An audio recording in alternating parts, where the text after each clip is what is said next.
Halo semuanya, selamat datang kembali. Nah, sebelum kita mulai, pastiin dulu dong kalian udah klik tombol subscribe di channel US Stock ID, biar kalian nggak ketinggalan insight-insight tajam seputar pasar modal kita. Oke, hari ini kita bakal ngebahas sesuatu yang agak aneh tapi nyata di bursa saham. Kita mau membedah misteri di balik harga saham Bank BTN atau BBTN. Valuasinya ini benar-benar kelewat murah kalau kita lihat panduan terbarunya untuk tahun 2026. Penasaran kan? Yuk langsung aja kita mulai pembahasannya. Coba deh, kalian pikirin ini sebentar. Masuk akal nggak sih? Kita punya sebuah bank BUMN raksasa dengan tingkat keuntungan atau return on equity 2 digit. Bahkan diproyeksi mencapai 11,57% di tahun 2025. Tapi sahamnya malah dihargai dengan diskon gila-gilaan oleh market.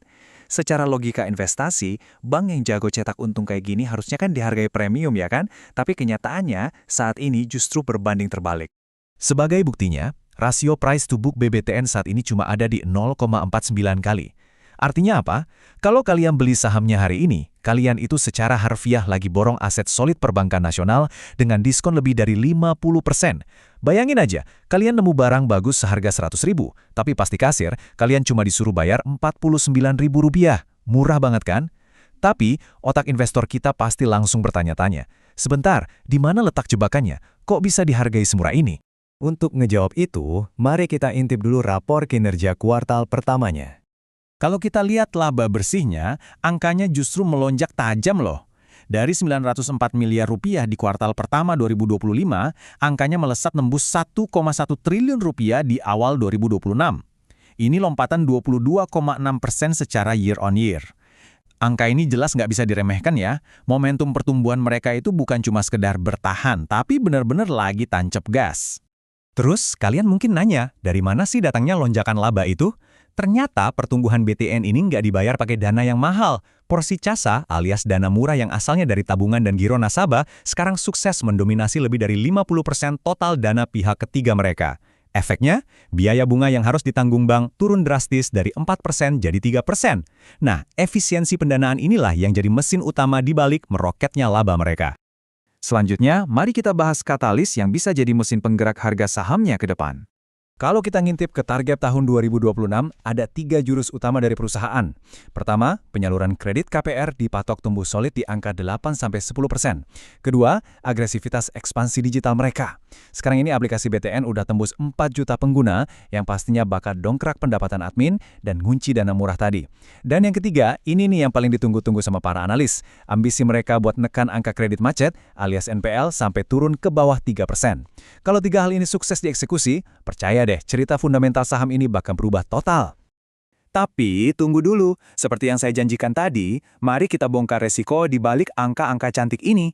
Pasti ada dong rintangan yang bikin market masih ragu-ragu.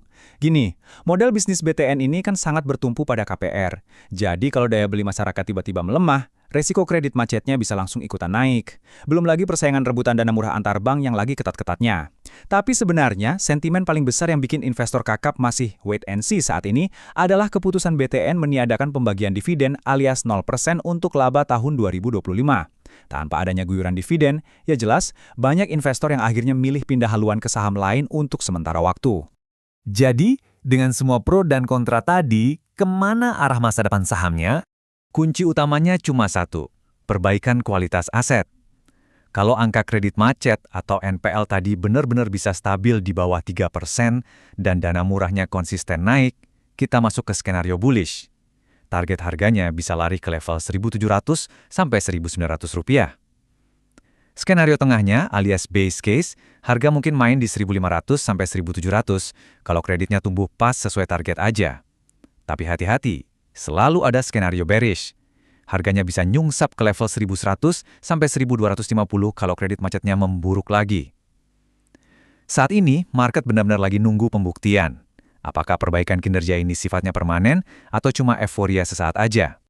Sebagai kesimpulan, pandangan yang paling pas buat saham ini sekarang adalah positif, tapi tetap ekstra hati-hati. Investasi di saham yang lagi didiskon gede kayak BBTN ini butuh kesabaran ekstra buat nikmatin kenaikan valuasinya. Ini proses bertahap ya, jangan berharap harganya besok langsung terbang tanpa rintangan. Diskon harganya memang ngasih kita jaring pengaman yang lumayan tebal, tapi kita juga harus disiplin mantau risiko kreditnya. Nah, sekarang saya mau tanya ke kalian, menurut kalian, apakah kinerja cerah di kuartal pertama tadi cukup buat negus opsennya dividen dari BTN? Coba tulis pendapat kalian di kolom komentar ya. Terima kasih banget udah menyimak sesi explainer kali ini. Jangan lupa dukung kita terus dengan klik subscribe di channel US Stock ID, biar kita makin semangat bikin analisis mendalam kayak gini. Sampai jumpa di explainer kita selanjutnya.